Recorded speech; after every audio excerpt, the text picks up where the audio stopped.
All right, guys, here we are back again. 4TA-390 oil pump replacement. So kind of my last video was dark and I had to wait on some parts, so here we are. I don't know, a week or so later, if that, maybe 5 days. Anyways, the oil pump's in, kind of at the reassembly stage now.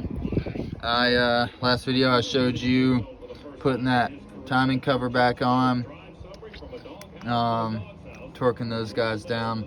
So I got the crank pulley reinstalled.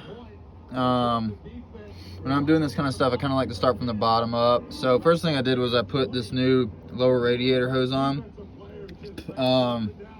That thing was a total booger, I'm not gonna lie to you. What I ended up doing was lubing it up with a little dish soap, and it finally slid right on there for me. But so yeah, dish soap is your friend on that. It's a pain in the butt to get to and do just because of where you're working at.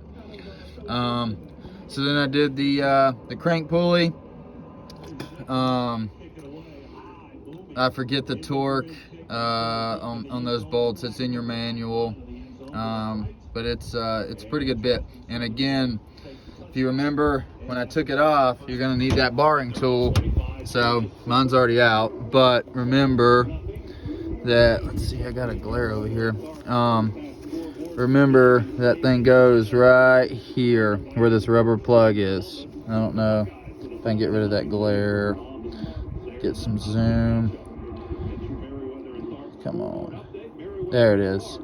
All right, so that rubber plug there where my finger is, you pull that out, slide that barring tool in there, get it lined up with your ring gear, and then put a breaker bar on it so you can't spin, and hold that breaker bar or prop it up against something, and torque those guys down, put some Loctite on them. I think I use blue, but yeah, so torque those down. Next is your water pump. Okay, water pump, super easy. You got one bolt there and one bolt there. Okay, 2 bolts. What was it, like 23 Newton meters or something? I think that's about right. 21 to 27 is what the manual said. So I did it by 25, I guess. So yeah, install this. I put blue Loctite on these. Make sure you got your rubber washer or O-ring on the inside of that guy. Obviously use a new one. Make sure it spins freely once you get it torqued up. Next, I put the belt tensioner back on. It's just 1 bolt here. I forget the torque on that. So here we are. Next, I'm going to go ahead and bring the fan back over and drop the fan and the fan shroud in as one piece, and go ahead and loop that belt around the fan, and then put the belt on, and hopefully I'll be close to having the top half here rebuilt. Gotta do that cooling line.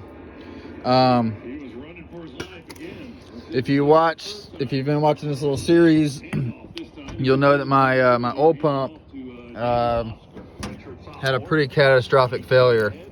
So because of that, I pulled the oil pan, make sure I don't have a bunch of metal down in there, and I found a thrust bearing washer. So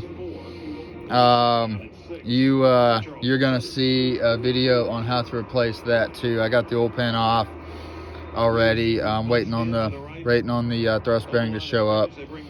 And on these motors, apparently it's a known thing. Cummins did a 3-piece thrust bearing, or the bearing, and then the 2 washers were pressed onto the side, so it was like a 3-piece deal.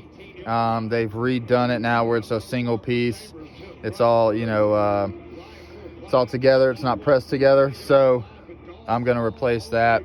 I'll do a video on that, and also going to pull the oil pickup off, make sure it's clean, and put new gaskets on that, and button it all back up. So I'm gonna leave it here for now.